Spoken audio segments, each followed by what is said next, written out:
بسم اللہ الرحمن الرحیم۔ ان قسم کی عورتوں کو کبھی اولاد نہیں ہوتی۔ اولاد کا ہونا ایک اللہ کا نایاب تحفہ ہے۔ اولاد کے حصول خاندان کی نسلی ترقی ہر انسان کی ضرورت پاکیزہ خواہش ہوتی ہے۔ ایک شادی شدہ جوڑے کی خوشیاں اس وقت تک ادھوری رہتی ہے جب تک اس کو جوڑے کی گود میں اولاد جیسی نعمت موجود نہ ہو۔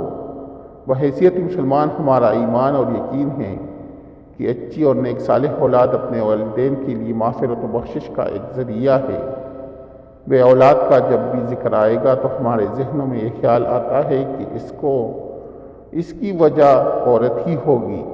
اس وجہ سے بہت سارے خاندان پریشان ہو جاتے ہیں، خاص طور پر خواتین کا استحصال بھی ہوتا ہے، جبکہ یہ ہرگز ضروری نہیں کہ بے اولادی کی وجہ صرف عورت ہی ہو سکتی ہے۔ بے اولاد ہونے کی وجہ مرد حضرات بھی ہو سکتے ہیں۔ ناظرین، اگر ہم اپنے معاشرے میں دیکھیں تو وہ عورت ہمیں بہت مطمئن دکھائی دیتی ہے جس کی اولاد ہوتی ہے، جبکہ اس کے مقابلے میں دوسری عورت کو دیکھا جائے جس کی اولاد نہیں ہوتی، اس کے لیے زندگی خوشگوار گزارنا ایک ناممکن سی بات دکھائی دیتی ہے۔ آج کی ویڈیو میں ہم آپ کو 7 ایسی عورتوں کے بارے میں بتائیں گے جو کہ پریوں نے حضرت سلیمان علیہ السلام کو بتایا کہ ایسی عورتیں کبھی اولاد پیدا نہیں کر سکتی۔ جاننے کے لیے یہ ویڈیو آخر تک ضرور دیکھیں گا۔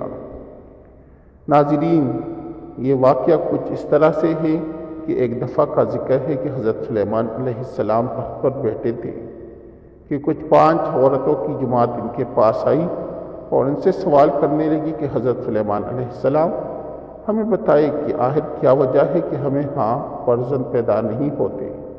انہوں نے حضرت سلیمان علیہ السلام سے یہ سوال کیا تو حضرت سلیمان علیہ السلام نے پریوں سے پوچھا کہ بتاؤ آخر کیا وجہ ہے کہ ان عورتوں کے اولاد پیدا نہیں ہوتی۔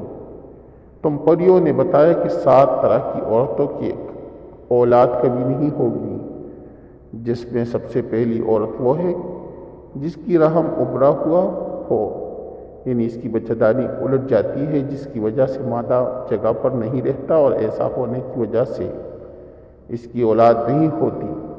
اس کی نشانی یہ بتائی جاتی ہے کہ جب ہم بستری کی جاتی ہے اس دوران اس عورت کے سر میں درد ہوتا ہے، یہ ایک نشانی ہے۔ دوسری عورت جس کے رحم میں ہوا بھری ہوئی ہوتی ہے، یعنی اس کا منہ اوپر سے بند ہو، اس کی علامت یہ ہے کہ جب ہم بستری کی جاتی ہے جسم میں درد ہوتی ہے اور چہرہ بھی اتر جاتا ہے۔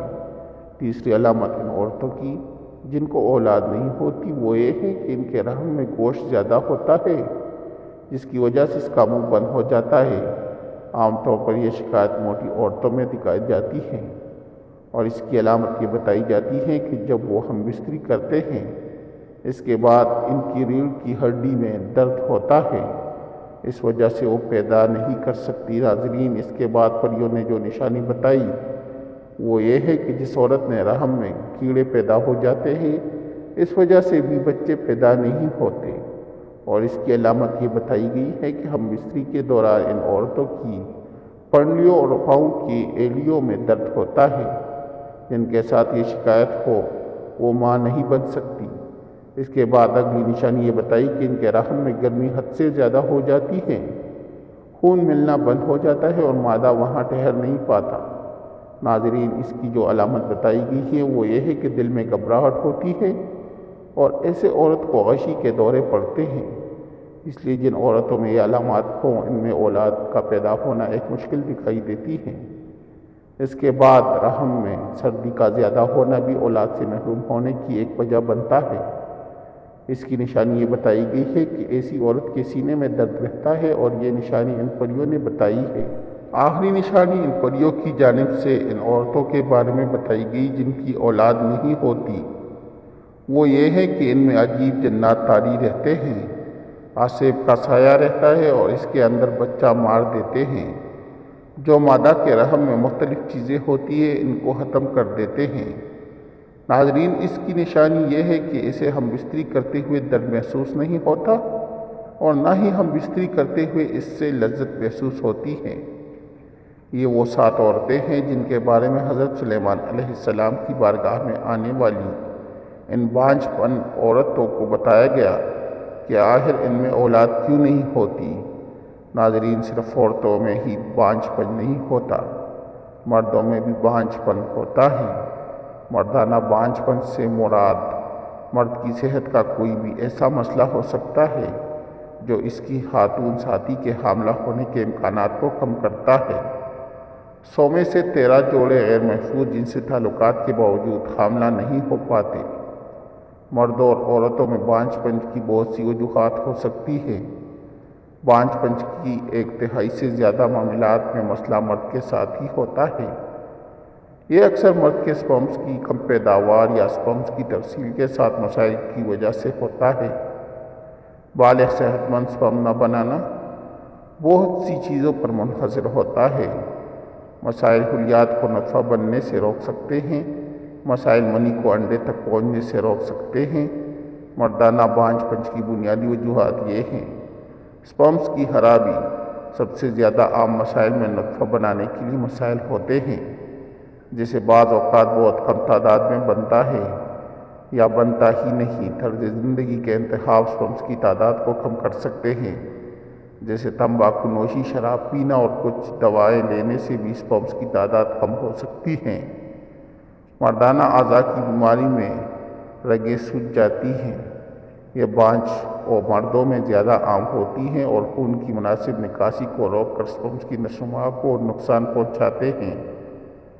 اندرونی انزان اس وقت ہو سکتا ہے جب منی جسم میں پیچھے کی طرف چلی جاتی ہے، وہ عضو تناسل سے باہر نکلنے کی بجائے آپ کے مثانے میں چلی جاتی ہے۔ ایسا اس وقت ہوتا ہے جب آپ کے مثانے کے اعصاب اور پٹے جنسی عمل کے دوران بند نہیں ہوتے۔ منی میں نارمل سپرمز ہو سکتا ہے، لیکن منی عضو تناسل سے خارج نہیں ہوتی، اس لیے یہ اندام نہانی تک نہیں پہنچ سکتی۔ یہ بیماری ادویات یا اعصابی نظام کی صحت کے مسائل کی وجہ سے ہو سکتی ہے۔ علامات میں انزال کے بعد ابرہ، لو، پیشاب اور خشک انزال ہو سکتے ہیں۔ بعض اوقات مرد کا جسم ایسے جراثیم بناتا ہے جو اس کے اپنے سپرمز پر حملہ کر دیتے ہیں۔ جراثیم اکثر چوٹ، سرجری یا انفیکشن کی وجہ سے بنتی ہیں۔ وہ نطفہ کو حرکت اور عام طور پر کام کرنے سے روکتے ہیں۔ یہ جراثیم سپرمز کے لیے انڈے میں داخل ہونا مشکل بنا سکتے ہیں۔ ناظرین، یہ تھی کچھ ایسی وجوہات جو بے اولادی کی سبب بنتی ہے۔ ناظرین، ہم دیکھیں تو عورت کے اس حوالے سے دیکھا جاتا ہے کہ قصوروار اٹھایا جاتا ہے، جبکہ ایسا نہیں ہے۔ عورتوں کی بجائے کبھی مردوں میں بھی نقص ہوتا ہے، لیکن ہمارا معاشرہ اس چیز کو ماننے سے قاصر دکھائی دیتا ہے اور اس بات کو تسلیم نہیں کیا جاتا، جو کہ بالکل ایک غلط بات ہے۔ بے اولادوں کے لیے انتہائی مجرب وظیفہ قرآنی وظیفہ آپ کو بتا دیتے ہیں۔ جو میاں بیوی اولاد کی نعمت سے محروم ہو اور ڈاکٹر، حکیم و طبیب علاج سے عاجز آ چکے ہوں، ان کو چاہیے کہ وہ اللہ تعالیٰ پر کامل بھروسہ کرتے ہوئے انتہائی توکل اور یقین کامل کے ساتھ روزانہ صبح شام بوقت نماز فجر اور بعد نماز مغرب 21 مرتبہ اس آیات مبارکہ وظیفہ کرے اور اللہ تعالیٰ سے اولاد صالح پیدا ہونے کی دعا کرے۔ یاد رکھ کے اس عمل مبارک سے پہلے اور آخر میں 11 مرتبہ درود ابراہیمی پڑھنا ہے۔ انشاءاللہ اولاد دارینہ پیدا ہوگی۔ اور قرآنی عمل مبارک یہ ہیں جو کہ قرآن حکیم کی پارہ نمبر 21 سورۃ سجدہ کی آیت نمبر 7 سے 9 ہیں۔ جیسے میاں بیوی نے پڑھنا ہے جو اس مشکلات سے دوچار ہے۔ اس آیات کا ترجمہ کچھ اس طرح ہے: وہ ذات جس نے جو چیز بنائی موضوع ترین بنائی اور انسان آدم علیہ السلام کی پیدائش کی ابتدا مٹی سے فرمائی، پھر اس کی نسل حقیر پانی کے نچوڑنا مادہ حیات سے پیدا کی، پھر اس نسل کے اعضاء کو متناسب بنایا، اس میں اپنی طرف کی روح پھونکی اور تمہارے لیے کان، آنکھیں اور دل پیدا کیے۔ اس کے باوجود تم بہت ہی کم شکر ادا کرتے ہو۔ ناظرین، خواہش اولاد پوری ہونے کے بعد صدقہ خیرات لازمی کرے۔ اللہ پاک تمام بے اولاد کو نارینہ اولاد عطا فرمائے اور ہمیں پرسکون صحت مند زندگی عطا فرمائے، آمین۔ اگر آپ لوگوں کو میری ویڈیو اچھی لگی ہو تو میرے چینل کو سبسکرائب کریں۔ شکریہ۔